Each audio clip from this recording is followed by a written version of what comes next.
ఎలా ఉంటుంది ఈసారి ఎన్నికలు నెల రోజుల్లో ఉన్నాయి కదా?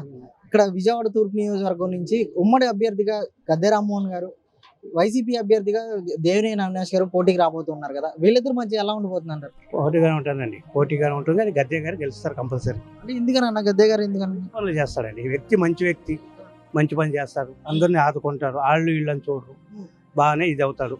ఎవరు వెళ్ళినా ఆహ్వానిస్తాడు. ముందు నా విషయంలోనే నాకే ఎంతో ఖర్చు పెట్టాడు, ఆపరేషన్ చేయించాడు, బాగా చూశాడు, నన్ను బాగా చేశాడు.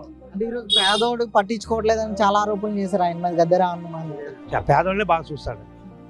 ఎవరికి బండ్లు కావాలన్నా బండ్లు, డబ్బులు కావాలంటే డబ్బులు, ఏది కావాలన్నా వాళ్ళకి సాయం, ఇస్త్రీ పెట్టలు, ఏది కావాలన్నా అది ఎల్లినోళ్ళకి లేదనుకుంటే సాయం చేస్తాడు. ఆయన చాలా మంచి వ్యక్తి. అంటే ఈరోజు దేవినేని అవినాష్ గారు తిరుగుతున్నారు కదా, మరి ఆయన గురించి ఏమంటారు? ఆయన అంతా ఏదంటే కుర్తానం, అది రౌడీజం లాగా ఉంటుంది. కుర్రోళ్ళు అంతా ఆడవుడిగా రావడం, అరవుడిగా వెళ్ళడం, మనుషులను పట్టించుకోరు. ఏదో వచ్చాము వెళ్ళాం అని చేస్తారు అంతే. ఈయనట్టు కాదు, ఒక్కడే వస్తారు, చక్క చేస్తారు, వెళ్తారు.